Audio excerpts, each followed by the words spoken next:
আর্জেন্টিনার বিশ্বকাপ জয়ের অন্যতম নায়ক এমিলিয়ানো মার্তিনেজ কাতার বিশ্বকাপের ফাইনালের শেষ মুহূর্তে কোলো মুয়ানির সেই শট না ফেরালে হয়তো শিরোপাটাই জেতা হতো না আর্জেন্টিনার।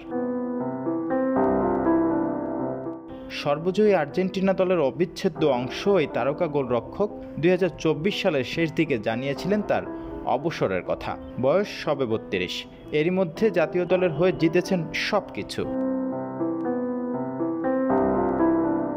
18 নভেম্বর 2024 বিশ্বজয়ের 2 বছর পূর্তি হয়েছে আর্জেন্টিনার।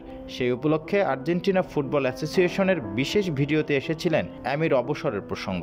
এএফএ তস্তাদিওতে করা স্মৃতিচারণের মধ্যে অ্যামি জানান তিনি অবশ্যই অবসর নেবেন।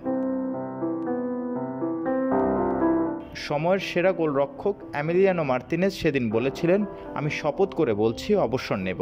তার আগে আমি 2026 বিশ্বকাপ জিততে চাই। আমার বয়স সবে 32। পরের বিশ্বকাপের সময় 33 পার হবে। সেটি জিততে পারলে আমি অবসর নিয়ে নেব।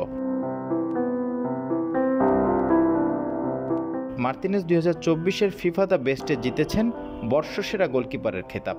2022 সালেও এই পুরস্কার নিজের ঝুলিতেই ভরেছিলেন তিনি। 2024 ব্যালন ডিওরে পেয়েছেন সেরা গোলরক্ষকের সম্মাননা। টানা দ্বিতীয়বারের মতোই সম্মাননা পেলেন তিনি।